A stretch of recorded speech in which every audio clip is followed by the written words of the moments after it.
이거 나는 언제 부동산을 매입할 수 있을까? 또 부동산 시장이 앞으로 어떻게 될 것인가를 판단하는 그런 능력을 키우고 싶은 분들,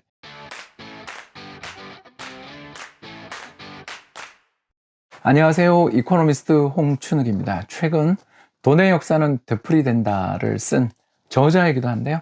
이번 시간에는 자산시장의 바닥 잡는 법, 바닥까지는 모르겠는데 저평가된 자산이 어떤 것인지를 파악하는 방법에 대해서 말씀드리겠습니다. 먼저 부동산인데요. 그림에 나와 있는 바와 같이 최근 서울에서 거래되고 있는 아파트 평균 매매 가격이 11억을 넘었습니다. 얼마 전 5억대였는데 2배가 나버렸죠. 이처럼 부동산 가격이 급등하고 있는 국면을 보면서 이거 나는 언제 부동산을 매입할 수 있을까? 또 부동산 시장이 앞으로 어떻게 될 것인가를 판단하는 그런 능력을 키우고 싶은 분들 참 많으실 겁니다. 이럴 때 제가 추천하고 싶은 첫 번째 잣대가 바로 미분양입니다. 전국 아파트의 주택 미분양 현황에 대해서는 정부의 통계가 아주 잘 제공된다는 것, 그리고 본문에 저희들 링크를 넣어놨으니까 링크를 클릭하시면 좋을 것 같고요. 일단 미분양이 줄어든다, 주택가격은 상승할 가능성이 높다. 반대로 미분양이 꾸준히 늘어나고 그 미분양의 적체가 심해지고 있다는 것은 아무리 지금 집값이 가파르게 오르고 있다 하더라도 부동산 시장이 조정을 받을 신호라는 것을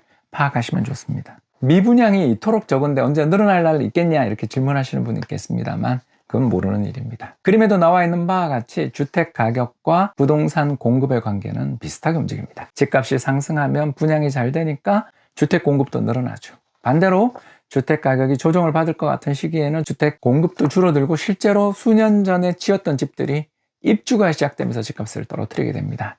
그런 면에서 보면 2020년 하반기부터 이제야 조금 주택 공급이 늘어나기 시작했다는 것을 우리가 감안해 본다면 수년 내 미분양이 늘어나기는 어려울 수도 있다는 생각됩니다만 주택 공급이 늘어나기 시작하면 2, 3년 뒤 입주 물량이 늘고 입주 물량이 늘어나다 보면 결국 돈을 잘 준비 못하고 또는 이걸 지금 이번에 입주하지 말고 다음 기회를 노리자라고 생각하는 사람들에 의해 미분양이 발생하는 날이 올 수도 있다는 것을 염두에 두시면 좋을 것 같습니다. 미분양 이외에 또 다른 좋은 지표가 하나 있는데 바로 주택 구입 부담 지수입니다. 역시 링크를 남겨두겠습니다. 주택 구입 부담 지수는 현재의 소득과 이자 수준을 감안해서 집값이 어느 정도 부담을 지고 있는지를 보여주는데 이게 올라가면 올라갈수록 안 좋은 신호입니다. 현재 2008년 이후에 가장 높은 수준으로 올라갈 정도로 서울 부동산 가격은 부담이 큰 수준까지 왔음을 알 수 있습니다. 그래서 저는 부동산 시장에 대해서 이런 판단을 하는 거죠.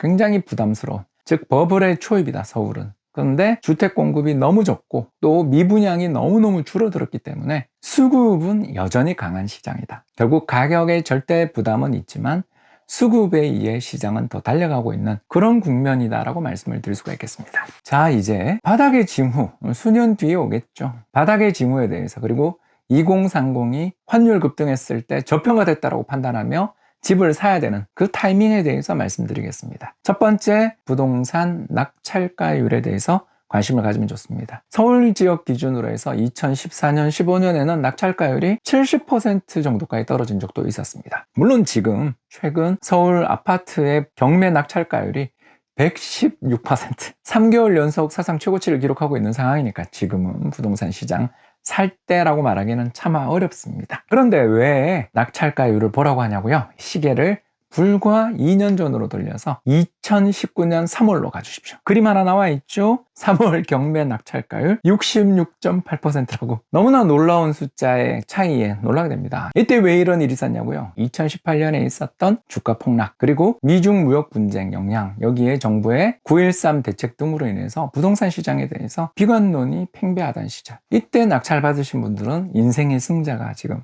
되셨을 것 같습니다. 물론 낙찰가율만 보면 안 됩니다. 또 하나 봐야 될 지표들이 있다는 것 여러분들 느끼셨을 거예요. 그것은 바로 정부 정책입니다. 주택시장이 굉장히 얼어붙어서 먼 미래 2년 뒤가 됐든 5년 뒤가 됐든 모르겠습니다만 미분양도 늘어나고 낙찰가율은 급락하고 그리고 주택 구입 부담지수도 떨어지는 등 주택시장이 완연한 하락 국면에 접어들었을 때 그때 또 하나의 매수 신호가 하나 더 있습니다. 그것은 바로 정부 정책입니다. 가장 대표적인 게 2014년이죠. 9.1 대책이라는 정책, 혹시 기억나실지 모르겠습니다. 세 가지를 담았는데 첫 번째, 공공택지 공급을 중단하겠다. 택지개발 촉진법이라는 법을 아예 폐지했습니다. 두 번째, 주택 청약에서 1년만 가입하면 마음대로 청약할 수 있게 청약을 아주 편하게 만들었습니다. 세 번째, 재건축에 관련된 각종 규제를 폐지했습니다. 결국 이 뒤에 어떤 일이 벌어졌냐? 15년부터 주택시장이 7년 동안 오르고 있죠. 여러분한테 오늘 편하게 말씀드리겠습니다. 환율이 급등하는 등 여러분이 보유하고 있는 달러 자산의 가치가 급등했을 때 먼저 주택시장을 지금 매수할 때인가를 알고 싶다면 세 가지를 살펴보라. 첫 번째가 뭐였죠? 미분양. 미분양이 계속 늘어나 있는 상황이라면 상당히 집값이 쌀 가능성이 있겠죠. 두 번째가 뭐였습니까? 이 미분양을 줄여나가기 위한 정부의 적극적인 정책들, 주택시장의 매수를 자극하는 여러 가지 정책들이 나오고 있는가 꼭 살펴보라 그랬고요. 세 번째가 낙찰가율이라든가 그리고 주택구입 부담지수와 같은 각종 과거에 주택시장에 참여하는 사람들의 열기를 보여주거나 부담을 보여주는 지수들이 충분히 하락했는가를 점검해 본다면 좋은 매매의 타이밍, 경매의 타이밍 혹은 갭 투자의 타이밍을 찾을 수 있지 않을까 생각됩니다.